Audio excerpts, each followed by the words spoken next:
I think it's basically a matter of proportion. The biggest story in the country is not President Trump being a jerk to a reporter. It's this pandemic.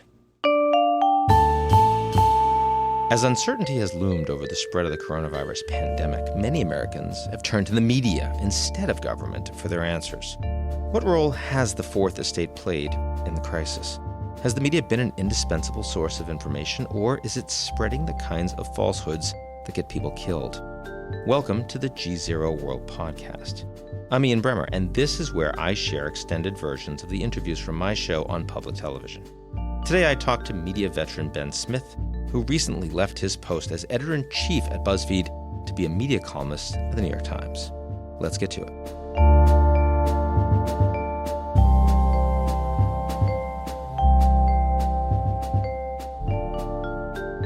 Ben Smith, New York Times, used to be BuzzFeed, knew you from both. Very good to be with you, man.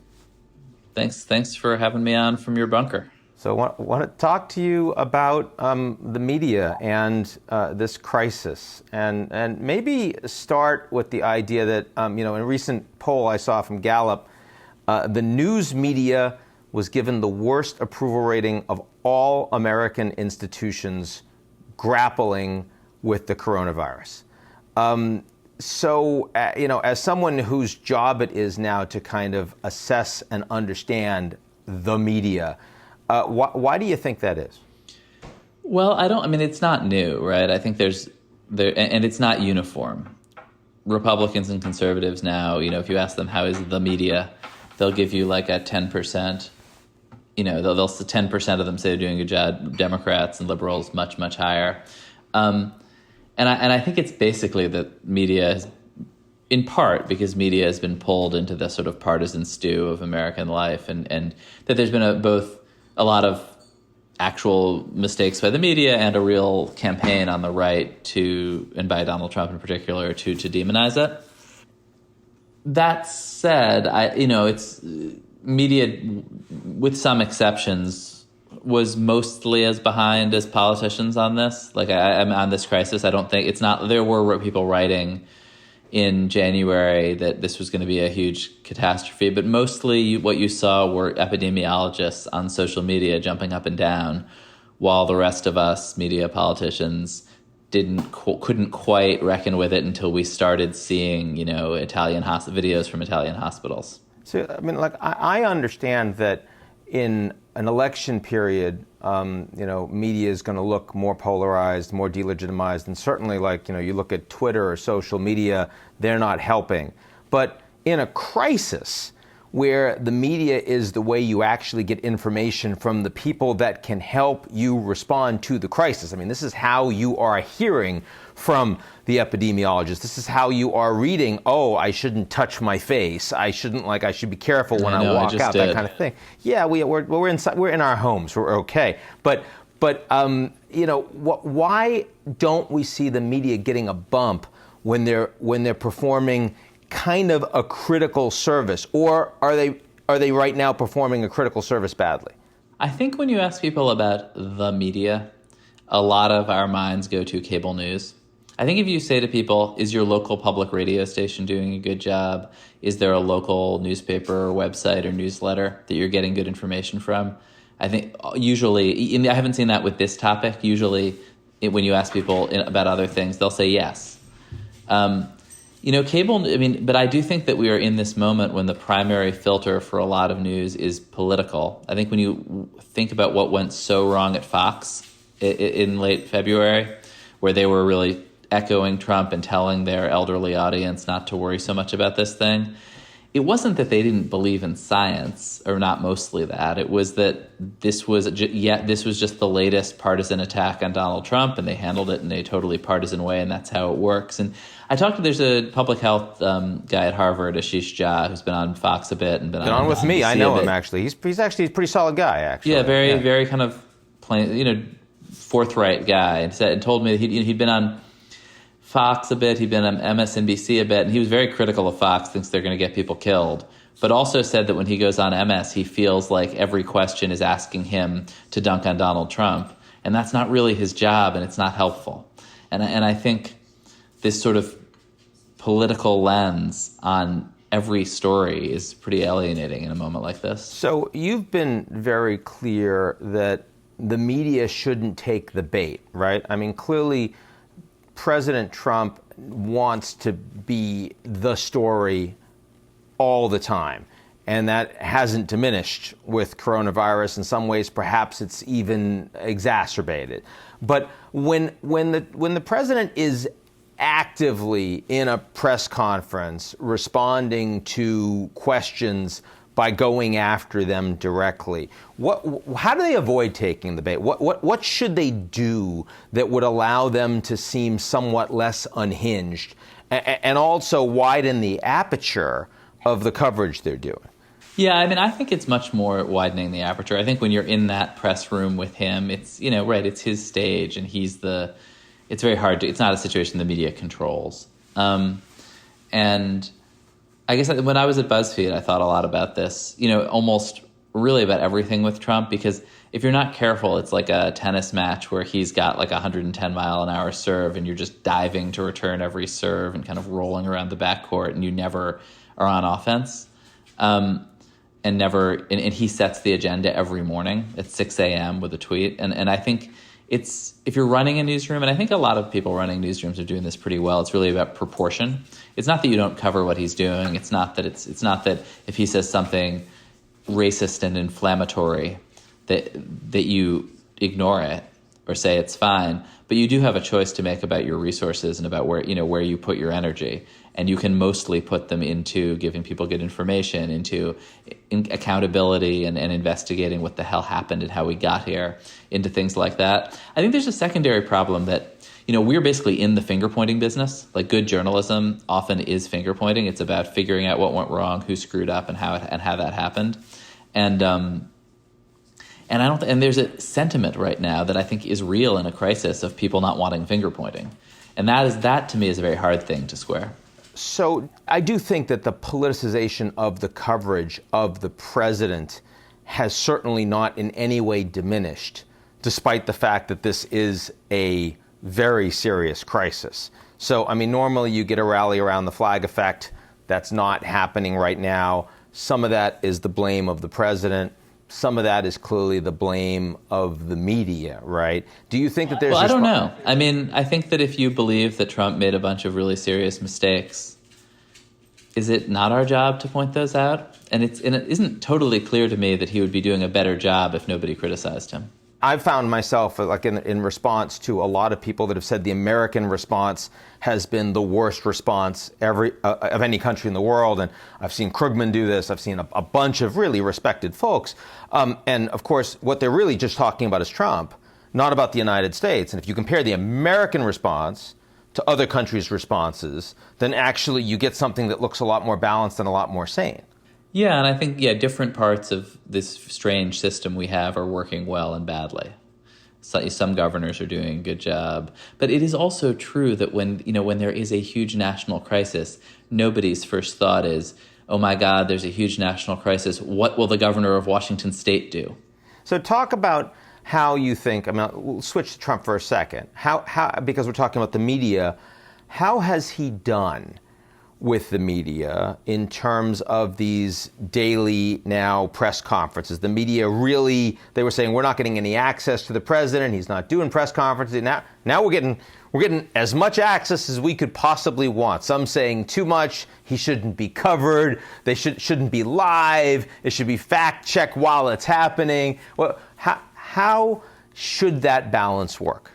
So there is this debate about, do you cover the president's press conference? And I think the kind of regrettable thing about it is it's only happening among outlets whose viewers don't trust him. I saw the Seattle NPR affiliate is no longer taking his press conferences live. Like, I'm sure there are listeners to the Seattle NPR affiliate who are like, MAGA Trump train folks, but that's not really their audience. And so I think it's a little academic whether MSNBC carries them live or not. He's a great TV programmer, and he's programming for television. He's making entertaining television. And it's very hard for broadcasters, I think, to resist that. But I think both that and the sort of then that we all spend hours talking about it is not what public health officials think the media ought to be doing, in its role as a piece of public health infrastructure. Talk about how Trump has handled the media compared to Governor Cuomo of New York handling the media. Very different approaches, both very strongly supported in their own camps, right? Interested in how you think about that. Well, in a way, Trump is making this a entertaining reality show largely about his own conflict with the media and is trying to persuade people it's not that bad and we're going to be okay. And Cuomo is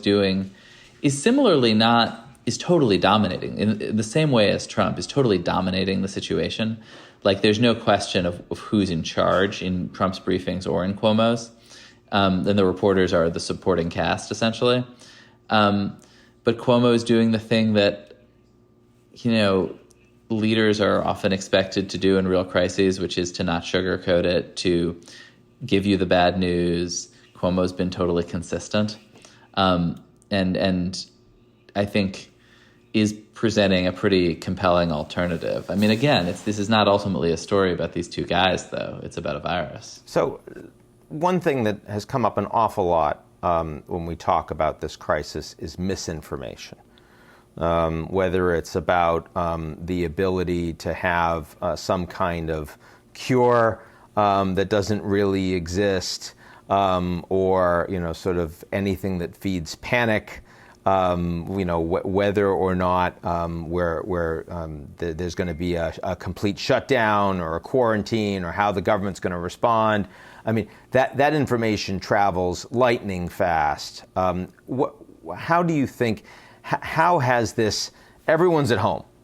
People are not engaging with their communities. They're engaging with the media on social media. This is where they're getting blasted. How's disinformation playing a role in this crisis? Well, obviously the most dangerous information that was getting put out was when public officials, led by Trump, but certainly by no means only him. Cuomo a little bit earlier had been saying not to panic. We're telling people not to socially distance, right? It just seems like that turned out to be the most important thing to do. And to the degree people were getting mixed messages from public officials, from the governor of Oklahoma, and not doing it, it seems like that'll have real consequences. We all are conditioned to write the misinformation story, and the sort of classic thing that reporters do is they fight the last war, and the last war was the 2016 election. There was a lot of misinformation. Everybody's running around looking at what are the Russian trolls doing on Twitter, and where is the misinformation? I don't think, and certainly there are, as in any disaster, people hawking particularly like fake remedies and telling people to hold their breath or to drink bleach, and there's all sorts of bad stuff out there. But I actually think this is mostly a dog that has not barked. I think particularly because the big social media platforms, which are so reluctant to intervene in political disputes and would love to have like long arguments with you about the nature of truth rather than actually act on anything ever, here feel very confident in taking the sort of advice of the WHO. This is the sort of thing engineers like. There are clear rules coming from people with PhDs. And so they're being really aggressive about taking down, posts by the president of Brazil, for instance. That's right. Just this week, and we saw that in a way that I think that even if he were, fanning ethnic hatred or something else that you see the platforms wrestling with all the time, they're very reluctant. They know that they don't know a lot about local political contexts. They feel like it's a slippery slope. They're very reluctant to intervene in almost any other place. With public health, they've been very aggressive about deleting things that public health officials say they should delete. So you think that the average person at this point is getting pretty good information, even on social media, in terms of what's happening in this crisis? Yeah, I think so. That said, I'm not sure it's a good emotional state to be watching Twitter all day. The information is pretty simple. There's a horrible pandemic, stay home. I think most people have gotten that. Well, you also see, though, of course, the Chinese, on the one hand, vastly undercounting and not putting forward asymmetric cases. You see an enormous focus on country stats, which means that the United States looks, oh my God, more cases than Italy.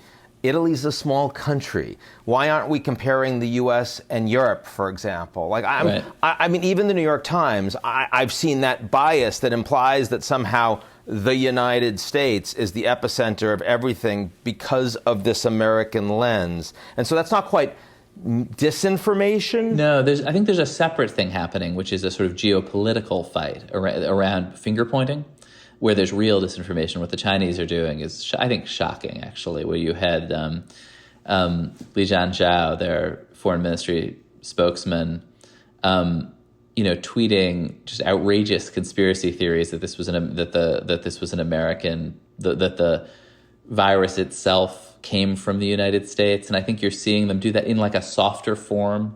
There's all sorts of Chinese propaganda that's trying to point the finger at the U.S. Meanwhile, there's crazy American misinformation that's suggesting that this was Chinese bioweapons or something.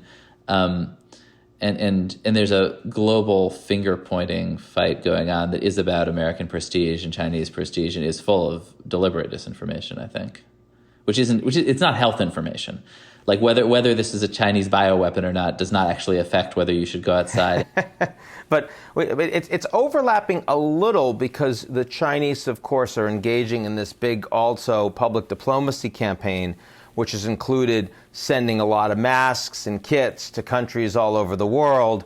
And a number of those masks and kits have been seen not to work very effectively. So the Dutch government sent some back, the Spanish government, that kind of thing. And this is definitely getting caught up in two very different kinds of narratives being put out by the two most powerful governments in that space. And by the way, it's this now we're into the sort of thing that the platforms are not going to help us sort out. Like Mark Zuckerberg is not going to tell you whether the U.S. is doing a better job than China.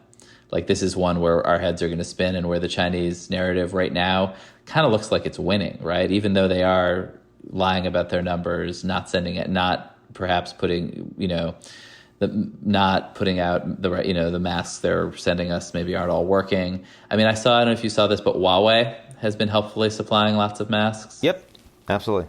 And also, I mean, the Chinese diplomacy, I've noticed that China Daily, for example, state-owned media, has been taking out an awful lot of ads. The Economist magazine, for example, was running, big propaganda ads, taking money, clearly an advertisement from China Daily. Do you feel comfortable that a Western institution like The Economist should be taking that cash, running those ads? The question, when I was running BuzzFeed, we really wrestled with this a lot. And I think a lot of publications do, who is an acceptable advertiser? Yeah. My general view is that basically if you start, it's a slippery slope. And if you start making a kind of, we'll take this one, but not this one call, then suddenly you're saying, well, we endorse, the Saudi government, but not the Chinese government. It's just journalists shouldn't be in the business of thinking of endorsing and unendorsing advertisers, except in the most extreme cases, I think. And I guess, but I do think these government ad campaigns, the Russian ones too, brush right up against that edge. And the Saudi ones, those seem like the three where maybe you wouldn't go, but maybe, but what about the Emirates and what about Qatar, right? Like suddenly you're calling balls on strikes on who are the geopolitical good guys, and that just feels like not what we ought to be doing. I guess the subsidiary question is, should there be a difference between a corporation where you know that what they're doing is advertising a product and a media company for a authoritarian state where what they're actually marketing is an alternative information view of the world, given that's what you actually do as media, right? I've always been troubled by the Russia Today, the Russian supplements in the New York Times, right? I mean, that's always in the Post. Those were to me the most aggressive version of that. But that the Chinese are doing it now isn't surprising at all. And I mean, I think there's a question of, do they think that will get them slightly better coverage? Yeah. They obviously do, right? I mean, that's otherwise, why would they be doing it? Right. I mean, Facebook's buying a lot of advertising now, too. Yeah. Yeah. So, I mean, look, you have a history of reporting on Russia, and you're seeing what's happening with China right now. Do you think, if you look at the Chinese and the Russians, Do you see a difference in who's more effective at promoting their narrative right now? Oh, I mean, I think obviously the Chinese. Russia never really had a narrative to promote, right?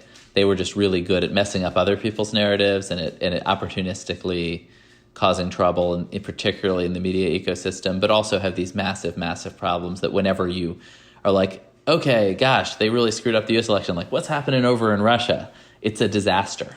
And so it's not like they have a positive story to tell. It's not like, I mean, right now there was days and days of chaos and mixed messaging around their coronavirus response, which went in like 10 minutes from we're really relaxed about it to you'll be arrested if you step outside. China, meanwhile, is basically promoting this sort of technology-driven authoritarian model at a moment when the Western democracies look really weak and chaotic. And I think he's using this crisis in a really sort of targeted way to do that. I mean, undermined only slightly by the fact that their incompetence is part of what started it. Yeah. So you mentioned before, and I think it is an important point, that it's not clear that people spending all this time on these social media platforms is good from a personal, emotional health perspective. What do you think the impact on society is going to be for 3 months, 6 months, 12 months of this kind of living your lives in society through primarily these lenses, these information lenses, these worldviews? I don't know. I mean, my impulse is that it will be more polarizing rather than less. I mean, I think there's a certain amount of happy talk about how this will all bring us together, and it's hard to see that's where we're headed right now, particularly in a presidential election year. And when this sort of shifts from the sort of immediate crisis response into more and more finger pointing, I assume it'll be even easier to avoid points of view that challenge your own. I mean, I guess except to the extent that you're locked up with your grandparents and your kids and whatever, and maybe it'll play out that way. But I mean, after 9/11, after 2008, I mean, those were crises that actually did bring people together, whether it's at bars or applauding for firemen, first responders, all that kind of thing. You felt connected to people. This is not only a bigger crisis, but it's a crisis that specifically is atomizing, it's fragmenting, it's people are retreating to their smallest possible units of only the people that they really, really trust. Otherwise, you can't touch them, right? So if we've got a minimum of, I mean, no one's experienced that before, and now they're going to be spending all this time with precisely these algorithms that are sorting much more. I mean, you were just with Zuckerberg recently. Do you get a sense, I mean, I'm sure they see dollar signs with all of this, and of course they're the companies that are likely to do the best, but are they in any way sensing that they might have some proactive responsibility to try to help society become less dysfunctional? Yeah, I mean, I think that in some ways they're very ideological. Like, they do see dollar signs, but also they do think about their role in the world. I think sometimes if they would just run it like a normal business, that would be preferable. I think, what Zuckerberg, I think that these tech companies feel, I think rightly, like they've done a pretty decent job in the information side of this, and that their roles are shifting a bit toward giving people tools to connect to each other, Facebook groups, these remote video chats. I mean, this is very atomizing, but think how much more atomizing it would be without social media and without Zoom, which is now apparently valued more than all U.S. airlines combined. I think I do think that, and it's after, and I've written this a lot, this moment of, really starting to get nervous about the amount of power and control we've ceded to these giant tech platforms. I think the one real political casualty of this moment may be the sort of antitrust movement. I think that, it's obvious that Amazon is this incredible logistical backbone for the country. We're in a crisis. You can not just get food, but you can get, apparently I needed a 2-inch bolt the other day, and the one I had was a little too thick.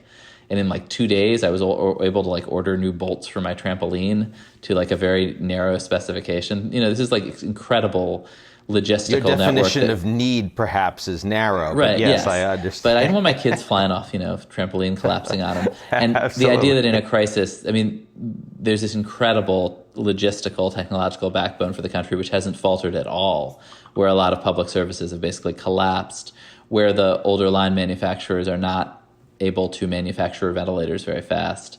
And I guess I think / worry that we're headed, we're going to be in a moment when the most trusted institutions in this country are going to be the big tech companies. And that's not necessarily a governance by default that we're going to be comfortable with 5 years down the line. No. And do you think the newspapers will survive this in hard copy form? I mean, you think about going to buy your Sunday Times, and do you really want to, I love it, but do you want to touch it and have it in your house for 4 hours, and you're not going to wait for a day for it to be safe? It's kind of useless at that point. Does this kill print? I guess my own view is that print is dead, and print is a huge liability to the companies that, for a variety of financial and emotional reasons, are hanging on to it, and that to the extent that existing news organizations are going to survive, and there are exceptions here. The Times and the Washington Post right now have sort of, in the world of unequal distributions, are in a much stronger place than almost anybody else, the Journal too, so they can afford to, they have some margin for error here. But I think if you're a local news organization now, I think you got to figure out how to stop printing, how to live with, a cost structure where you're spending less because you're not printing and you're bringing in a lot less revenue, and maybe your margins are lower. Print for a lot of these outlets is, like right now, still kind of a high margin business because you're getting subscribers and you're selling ads, but it's just, that was collapsing already. It's collapsing faster now. And I think that the real scary thing is that there are hundreds and hundreds of local newspapers that I'm not even sure there's really a way through this for them. A lot of them are owned by financial investors at this point, hedge funds that are essentially managing them down. In some cases have also loaned them billions of dollars at really high interest rates and are collecting that way too. But I think it's, there was this crisis in local news where you could have blown over a lot of these institutions, with a light breeze, and now there's a hurricane. And also the knowledge economy. There you are, you've got this new flashy job in the New York Times. You seem to be pretty darn productive working from Columbia County. Unclear that the New York Times has suffered in quality because there's no one working in their headquarters, which is really shiny and expensive. Do you think that we're going to see massive downsizing of physical plant of these sorts of organizations with knowledge workers? I don't know. I think it's hard to predict. I do think that if you're in the commercial real estate business right now, it's a pretty uncertain moment. Ben Smith, thank you very much. Thank you. That's it for today's edition of the GZERO World Podcast. Like what you've heard?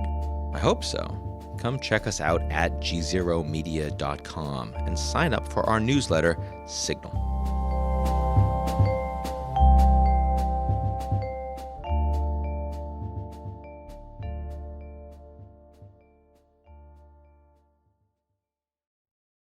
You're listening to the GZERO World with Ian Bremmer podcast, your weekly geopolitical deep dive into the world's biggest news stories, featuring in-depth conversations with global leaders and newsmakers. To get more of GZERO's insights on global politics every morning, sign up for our free newsletter, GZERO Daily, at gzeromedia.com.